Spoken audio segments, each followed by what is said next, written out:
आज बच्चों हमने अभी तक पाठ को पढ़ा, समझा, जाना, मुख्य बिंदु जाने। आज हम पाठ का अभ्यास कार्य पुस्तक में ही करेंगे। बच्चों, आप अपनी बुक में पेज नंबर 20 निकालेंगे। उसमें पहला है सही उत्तर पर राइट का निशान लगाइए। गांव में क्या बनाने की तैयारी शुरू हो गई? लाइब्रेरी इसका उत्तर है। केशव भाई कौन थे? केशव भाई ग्रंथपाल मतलब लाइब्रेरियन थे। बच्चों, ये गद्यांश है, इसको आपको पढ़ना है और इसके प्रश्न उत्तर भी हम आगे हल करेंगे। केशव भाई का चेहरा क्यों मुरझाया हुआ था? केशव भाई को नौकरी से छुट्टी दे दी गई थी, इसलिए उनका चेहरा मुरझाया हुआ था। केशव भाई के गांव के लड़के क्यों पकड़े गए थे? इसलिए पकड़े गए थे क्योंकि वे आजादी की लड़ाई में शामिल हो गए थे। अब ये समानार्थी शब्द हैं, दो शब्द हैं, इनका समानार्थी भी लिखना है और विलोम भी लिखना है। तो पहला शब्द है आजादी, तो आजादी का समानार्थी शब्द होगा स्वतंत्रता और इसका विलोम होगा गुलामी। जवाब का समानार्थी मतलब सेम मीनिंग होगा उत्तर और उसका विलोम यानी अपोजिट होगा सवाल। अब ये कुछ शब्दों में उत्तर लिखिए। लाला पटेल कहाँ के रहने वाले थे? लाला पटेल गुजरात के रहने वाले थे। गांव में क्या सरकारी फरमान आया? गांव में लाइब्रेरी बनाने का सरकारी फरमान आया। केशव भाई पर क्या आरोप लगा? केशव भाई पर लड़कों को भड़काने का आरोप लगा। केशव भाई के बाद लाइब्रेरी चलाने की जिम्मेदारी किसने ली? केशव भाई के बाद लाइब्रेरी चलाने की जिम्मेदारी लाला पटेल ने ली। बच्चों, ये अभ्यास कार्य में पहला है विलोम शब्द लिखिए। अपोजिट आजादी का उल्टा होता है गुलामी। शुरू का खत्म, कठिन का सरल, नए का पुराने, जमीन आसमान, साक्षर निरक्षर। अब है वाक्यांश के लिए एक शब्द। बच्चों, भाषा में सरलता और सहजता लाने के लिए अनेक शब्दों या वाक्यांशों के स्थान पर एक शब्द का प्रयोग करते हैं। जैसे जो खेती करता है उसका एक शब्द है किसान।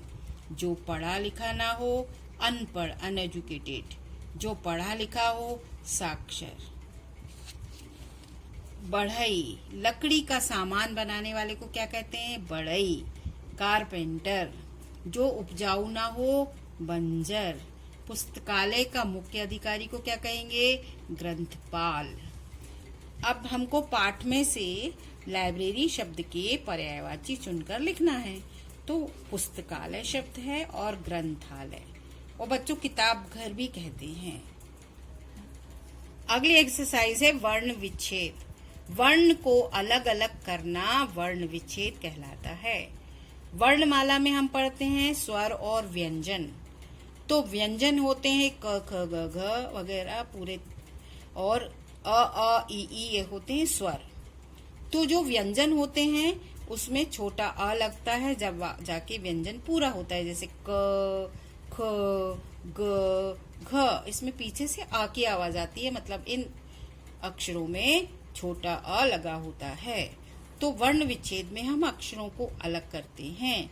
जैसे किसान शब्द है, किसान शब्द में क, पहले क लिखेंगे, फिर उसमें जो मात्रा है उसका स्वर लिखेंगे छोटी।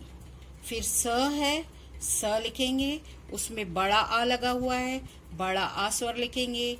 फिर न लिखेंगे क्योंकि ना में कोई मात्रा नहीं है और केवल उसमें छोटा अ लिखेंगे, क्योंकि हर व्यंजन में छोटा अ होता है तभी व्यंजन पूरा होता है। और इसमें हलंत लगाना बहुत जरूरी है बच्चों। हलंत नहीं लगाएंगे तो ये गलत हो जाएगा। केवल व्यंजन में हलंत लगता है, स्वरों में हलंत नहीं लगता। श में अ प्लस अ, ह प्लस अ, र प्लस अ, शहर। क्योंकि स्वर है, स्वर अपने आप में पूरे होते हैं, इनमें किसी की आवश्यकता नहीं होती, इसलिए अकेला लिखा जाएगा। उसके बाद है न में कोई मात्रा नहीं है तो उसमें क्या निकलेगा बच्चों? छोटा अ। प में कोई मात्रा नहीं है उसमें क्या निकलेगा? छोटा अ। अब है ण। ण में क्या बनेगा? ण प्लस अ, अनपढ़। न पहले अपन व्यंजन लिखेंगे न, इसमें कौन सी मात्रा लगेगी? औ। औ की मात्रा वाला स्वर लिखेंगे। उसके बाद है क में प्लस अ, फिर रा में कौन सी मात्रा लगी है? बड़ी ई की, तो बड़ी ई स्वर लिखेंगे। बहुत सरल है बच्चों, आसानी से आप समझ सकते हैं इनको। बच्चों, आपने संज्ञा पढ़ी होगी, संज्ञा के भेद भी पढ़े हैं। व्यक्तिवाचक संज्ञा, जातिवाचक संज्ञा, भाववाचक संज्ञा। व्यक्तिवाचक संज्ञा मतलब किसी विशेष व्यक्ति, विशेष वस्तु, विशेष स्थान का नाम। जातिवाचक संज्ञा में सारी चीजों के पहचान के जो नाम होते हैं वो जातिवाचक संज्ञा, जिन शब्दों से हमें किसी वस्तु की पूरी जाति का बोध होता हो। भाववाचक संज्ञा एब्स्ट्रैक्ट नाउन, मतलब जिनको हम टच नहीं कर सकते, केवल महसूस कर सकते हैं।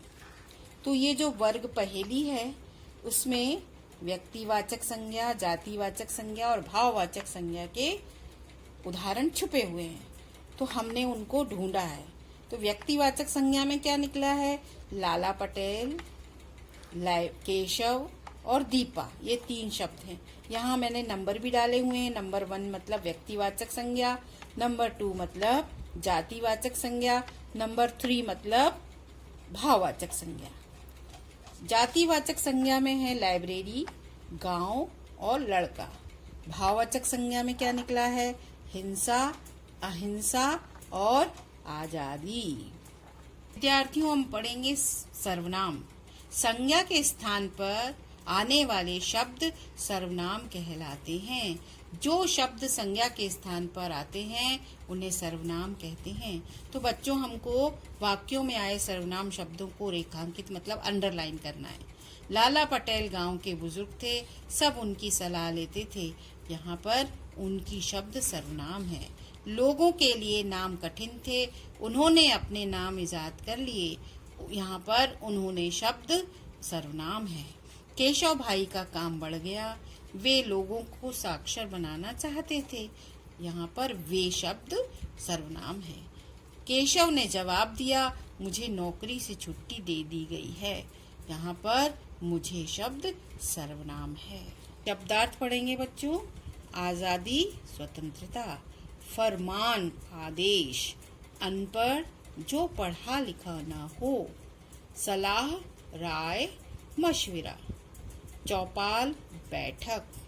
पुराने जमाने में पंचायत बैठती थी, चौपाल लगती थी, पंच लोग बैठते थे, उसे कहते थे चौपाल। साक्षर, पढ़ा लिखा, शिक्षित। हुकुम, आदेश। खिलाफ, विरुद्ध। पैदावार, उपज, जो खेतों में होती है ना पैदावार, वो उपज।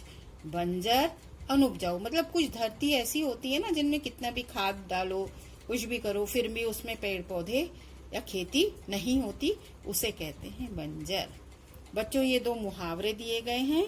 दिन दूनी रात चौगनी होना, मतलब तरक्की करना। अब इसका मैं आपको वाक्य भी बना के बताती हूँ। हर माता पिता चाहते हैं कि उनके बच्चे दिन दूनी रात चौगनी तरक्की करें या उनकी तरक्की हो। आंखों में चमक आना, इसका मतलब है बहुत खुश होना। राम ने जब सुना कि वो कक्षा में प्रथम आया है तो उसकी आंखों में चमक आ गई। बच्चों, ये जो पुस्तक में पूरा काम हमने बताया है, इसको आपको अपनी बुक में ही करना है।